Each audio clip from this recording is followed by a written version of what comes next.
Tuba at alak, next. Yan po yung finished product namin. Sige, nagpe-play ba? Hindi. Ayun. Pag hinalaw po yan sa ano, medyo madumi kasi yung mga organic nga eh. So may yung mga insekto sa taas, nakakasama, pero sinasala po yan. Malinis po yung pansala. Huwag nyo nang kasi yung container, madumi yung container, pero it doesn't matter. Kasi lulutuin po naman. Matagal ang lutuan. It will take about 36 hours to complete the distillation process. Next. Yan, tapos na. Tapos, ito yung alakan, no? Ganyan. Ganyan kasimple. Yung ordinaryo, ito yung back of the house na alakan lang. Medium po ito. Hindi ganyan yung amin. Malaki yung kaldera namin. We can produce up to 100 to 150 stupor per day. Pero hindi kami araw-araw may production. Every other day. Okay? Pwede bang i-play? Ayan po. Okay.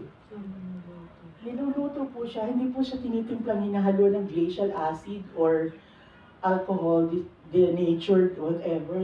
Katulad ng ginagawa sa San Juan, Batangas. Ganyan po ang proseso. Ayan o, madumi, di ba? Looks like madumi, pero hindi po yun madumi. Yan po ay organic na tuba. Nakakalasing din po yan. Hindi masyadong isang baso, lasing na kayo. Hindi po. Isang galon tuba, lasing kayo. Next po, next. Okay? So, isang sulyap sa buhay niya. Ito po yung kawil, nakikita nyo, yung nakasakbit, made of hard aluminum. And then, meron po siyang lubid. Yung lubid, kailangan kasi ipupuli niya, pataas, baba, okay? And then, yan po yung panghawan. Napakatalim po niyan. Kaya niyang lumaslas ng,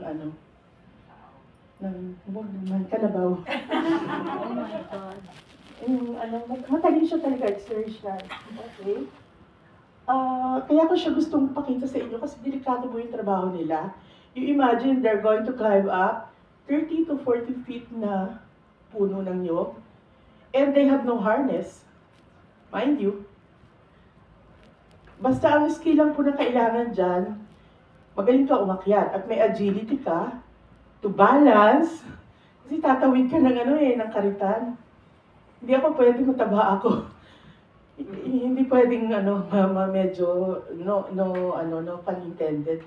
Hindi po pwedeng mabigat kasi una hindi mo kayang mag-coconut climbing ng ganun-ganon.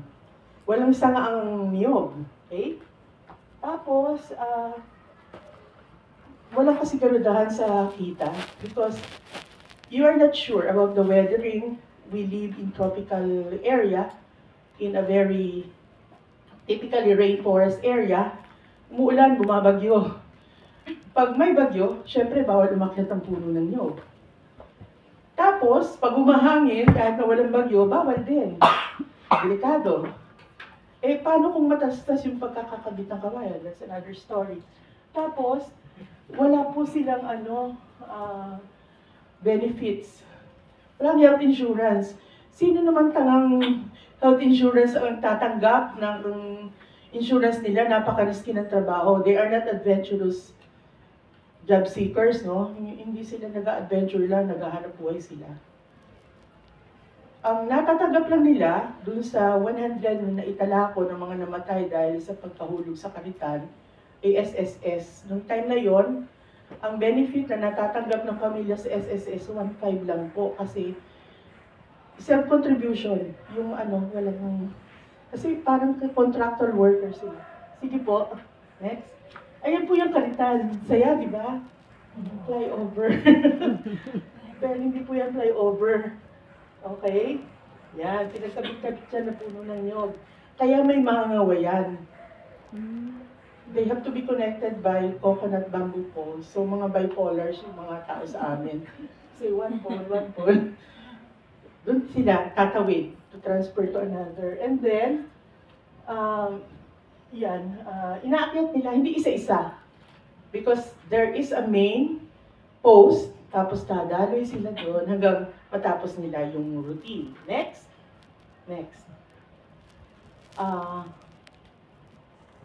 Ito po, pakibasa na lang, yan po ang problema.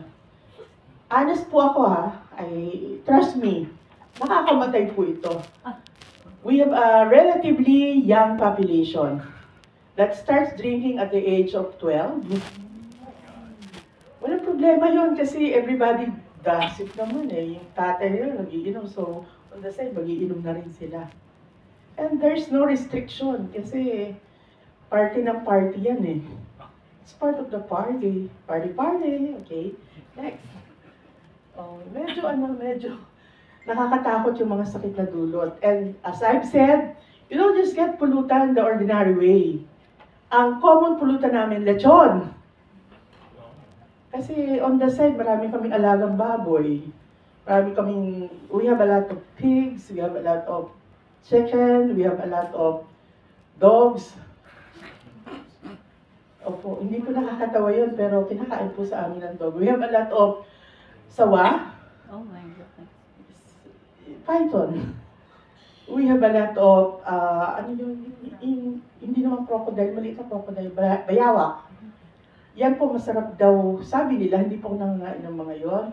And we have a lot of shrimps. Pwede rin pong pulutan yung mga ganyan.